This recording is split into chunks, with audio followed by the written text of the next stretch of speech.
दोस्तों, कहते हैं कि अपने खुद के ऊपर विश्वास रखकर कोई भी इंसान कोई भी चीज़ या कोई भी मुकाम बड़ी आसानी से हासिल कर सकता है, चाहे राहें कितनी भी कठिन क्यों ना हो, चाहे फिर वो पुरुष हो या महिला।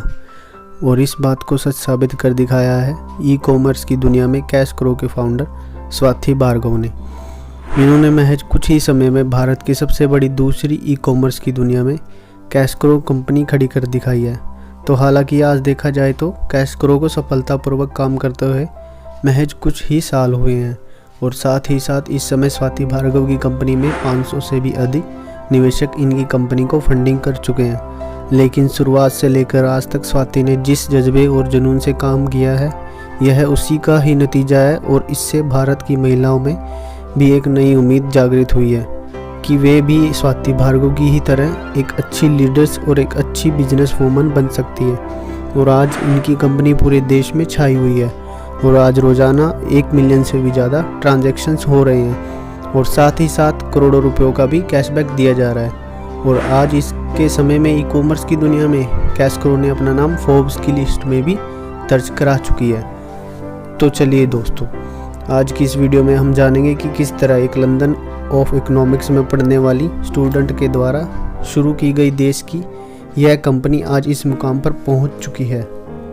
तो दोस्तों, इस कहानी की शुरुआत 27 अप्रैल 1975 से हुई, जब हरियाणा के शहर अंबाला में इनका जन्म हुआ। और फिर इन्होंने शुरुआत की स्कूली पढ़ाई से लेकर अपने कॉलेज की शुरुआती पढ़ाई सिटी से पूरी करने के बाद और फिर इन्होंने अपनी ग्रेजुएशन सिंगापुर के ही एक कॉलेज जूनियर कॉलेज से पूरी की। और फिर उसके बाद से इनको पढ़ाई में अव्वल आता देख सिंगापुर की सरकार ने इनको एक स्कॉलरशिप दी, जिसके चलते इस स्कॉलरशिप के जरिए इनको लंदन स्कूल ऑफ इकोनॉमिक्स से इन्होंने अपनी हायर एजुकेशन कंप्लीट की।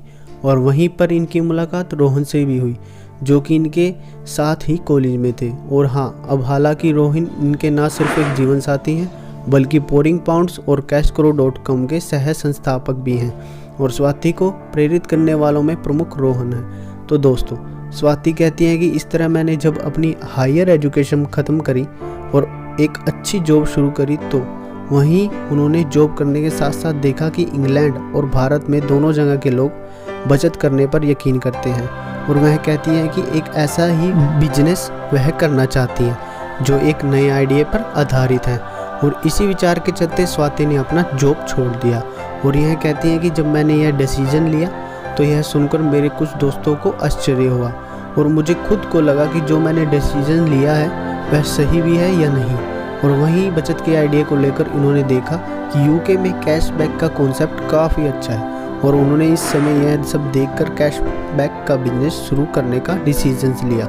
और वहीं से इन्होंने कैशबैक इंडस्ट्री और ई कॉमर्स को समझना शुरू कर दिया। और इसी बीच इनकी दुनिया की सबसे बड़ी इन्वेस्टमेंट कंपनी में से एक गोल्डमैन सैक्स कंपनी में इंटर्नशिप करने के साथ साथ नौकरी करने का मौका मिला।